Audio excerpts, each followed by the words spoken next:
हाय लोगोफोर, नोंथांमोनखौ आंनि इउटुब चेनेल सोरजिथाय क्रिएटिभिटियाव बरायनानै लाग्रोनाय जालायबाय। दिनै आङो मोनसे गोदान भिडिअ लानानै फैदों आरो आंनि इउटुब चेनेलाव आं बेबायदि भिडिअ हगारफेरनाय जायाखैमोन, नाथाय आं दिनै मोनसे गुबुन रोखोमनि भिडिअ हगारनो सानदों। सासे सुबुंनि सोमोन्दै आं नोंथांमोननो फोरमायनो सानदों। बे सुबुङा सोर, बबेनि आरो मा सुबुंमोन बियो। जों भिडिअखौ नायलांब्ला नोंथांमोना निस्सय मिथिनो हागोन। थ' बिदिब्ला जोङो भिडिअ फारसे आवगायनो।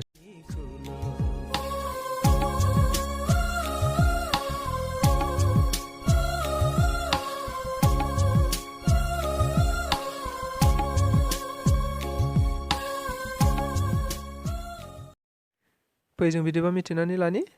दिनैनि भिडिअ आं सावरायनो लादों धन'नजय ब्रह्म, रुंसारि धन'नजय ब्रह्म। बिथाङा दिनैहाय 45 आरो 50 बोसोर बैसोआव दिनैहाय रुंसारि जानानै थांबाय। रुंसारि जानायनि खारनखौ जों हयथ' दासिमबो बेबायदि क्लियार जायाखै, मानोना बिथांखौ जा अबस्थायाव मोनदों, बिथाङा हान्थु खरायनानैनो फासि नांनाय अबस्थायाव नुदों। बिथाङा गावनो सुइसाइड खालामदों ना सोरबाया फान्दायदों, बेखौ जोङो दासिमबो क्लियार जाथ'नो हायाखै। जिखुनु हक, बिथांनि सोमोन्दै आं बुंनो लानाय जादों। बिथांनो नखरनि सिमां निमाहा बिग्रोनाय थाबाय। गिबियावनो बिथांनि सोमोन्दै आङो नैबे गुसुं समनि भिडिअआव बिथांनि सोमोन्दै आङो बुंफोरजोबनाया एसेबां गोरलै बाथ्रा नङा, बेनि थाखायनो आङो नखरनिसिम निमाहा बिग्रोनाय थाबाय। जिखुनु हक, बिथां धन'नजय ब्रह्मआ गमिराकाटा गामियावनो मोनसे समाव ख्रिस्टि पार्टि दिहुनदोंमोन, जाय ख्रिस्टि पार्टिनि गेजेरजों गामिनि माखासे सेंग्रा सिख्लाफोरा बर'नि दोरोङारि मोसानाय, बागुरुम्बा, बारदै सिख्ला मोसानाय, गुबुन गुबुन मोसानायफोरखौ गुबुन गुबुन जायगाफोराव, दाब दाब जायगाफोराव बिथांमोनहा दिन्थिहैनो हादोंमोन। लोगोसे धन'नजय ब्रह्मआ बर' सावथुन मुलुगावबो आगान दङमोन। बर' सावथुन मुलुगाव बिथाङा दिनैसिम 2 सावथुन दिहुनलांबायमोन, जेरै खिथेर मोनसेया आरो गुबुन मोनसेया बिखाया गावो फोरमायनो हाया होननाय। जिखुनु हक, आं बेफोरनि सोमोन्दै सावरायनो थाङाखै। आं मोनसे बाथ्राखौल' बेयाव सावरायनो लानाय जादों, सावरायनो थांगोन। बिथांनि टेलेन्टखौ आं सावरायनो लादों। बर'नि गेजेराव गोबां खम बेबायदि टेलेन्टआ। बे टेलेन्टखौ आं मोनसे आकर्षनिक जादों, एबा बिथांनि टेलेन्टआ आंखौ गोसो बोनो हादों, एबा गुबुनफोरनोबो फोरमायनांगौ होननानै आं सानदों। बेनिखायनो आं बिथांनि टेलेन्टखौ बेयाव फोरमायनो लानाय जादों। माखासे भिडिअनि गेजेरजों आं बेखौ बुंथिलांनो लानाय जाबाय। जेरै बिथांनि टेलेन्टआ जाहैबाय नैबे सावगारि दानख'नाय। दंफांजों बिथाङा सावगारि दानख'यो। गोबां रोखोमनि बिथाङा सावगारि दानख'यो। बिथाङा सोरजोंबा ट्रेनिं लानाय बा बहाबा कर्स लानाय, माबा माबि सोलोंनाय बेबायदि जेबो नङा। बिथाङा गावनि टेलेन्टजोंनो नैबेखौ बिथाङा गावनो दंफांजों, आरो बेबायदि अस्त्रबो गैया बिथांनाव, बेबायदि बानायग्रा अस्त्र, एसेबां मोजां अस्त्रबो गैया।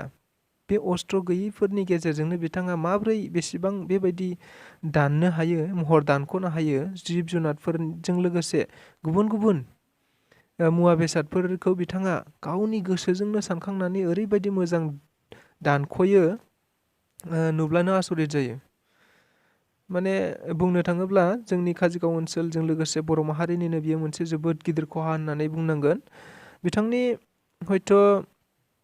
बिथाङा जि बेबायदि दानख'नो रोंगौ, एबा बेबायदि दंफांफोरनि सावगारि बोनो रोंगौ एबा दाननो रोंगौ, बेखौ जोङो गोबाङानो मिथिया जानो हागौ।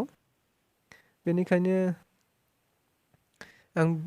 आंखौ आकर्षनिक खालामनाया बेनो, बिथाङा बर'नि गेजेराव सासे गोजों अलंबारमोन होननानै बुंब्लाबो बारा बुंनाय जानाय नङा।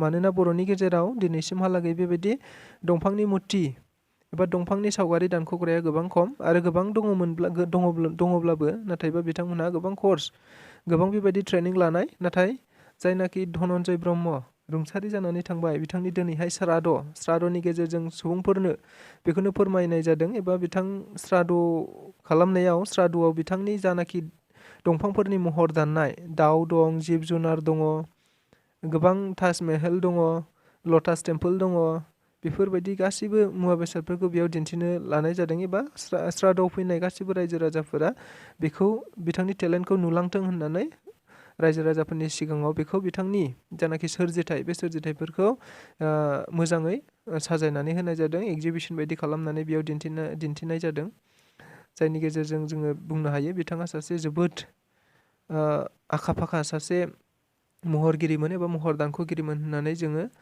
बुंनानै लानो हायो। स' मोनसे बाथ्राखौ जों रोखायै बुंनो हायो, बतझर ओनसोलावबोदि इसेबां गोजौ थाखोनि सासे महर दानगिरि दंखोमायोमोन, जों बेखौ रोखायै बुंनो हायो आरो बियो बिथांनि थैनायाव बिथांनि रुंसारि जानायाव जोंनि बरजरा ओनसोलजों लोगोसे बर' माहारियाव सासे महत दानख'गिरिया गोमालांबाय होननानै जोङो लस जालांबाय एबा खथि जालांबाय होननानै जोङो रोखायै बुंनो हायो।